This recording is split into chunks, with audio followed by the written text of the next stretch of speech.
Yo, what's up, guys? Joke here, bringing you another video for the 3.22 Trial of the Ancestors League, bringing you the third video on the Battle of the Guardians. Moving on to the Elder Guardians, the only ones left. So far, we have where the Conquerors have made us 11 divs of profit in the 10 sets, and the Shaper Guardians have made us 8.8 div of profit in the 10 sets. So now all we have to do is run these Elder Guardians and see how they compare. And then I'm going to do a video of like comparisons, reasons to run each invitation, and how you should run each invitation. But let's get right into it.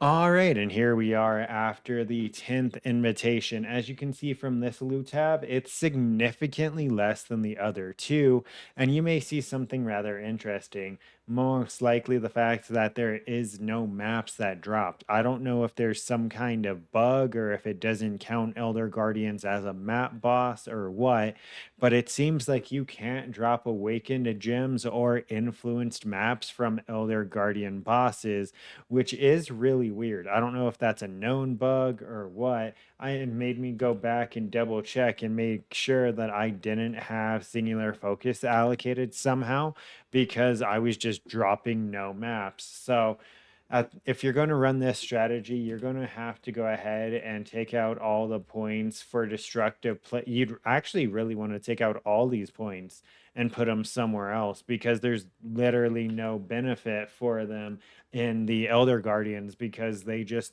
don't work together for some reason. But with that being said, flashbang warning, we only had to buy 3 of the invitations. We dropped 7, and they are significantly cheaper. So it was only 270 C that we had to use on invitations.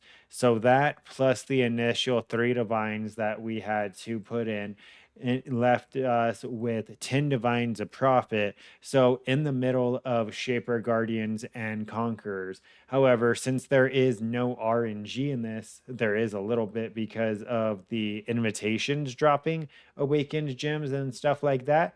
But since the Shaper Guardians and the Elder Slayers can both drop awakened gems as well as a ton of maps and Cortex, there's just infinitely more potential in those too.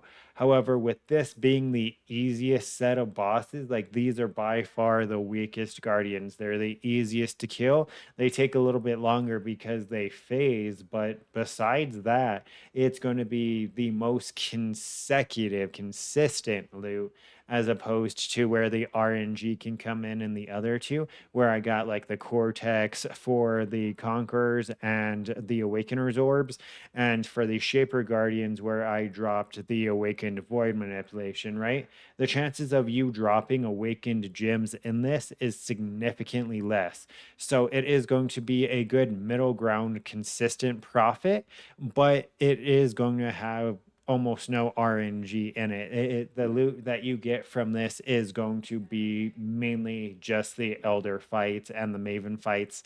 That's pretty much it.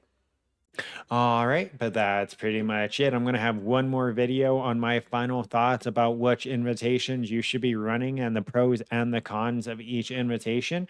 But for this video, that's it. Don't forget to like, comment, and subscribe to stay up to date with this and future content. And until next time, take care.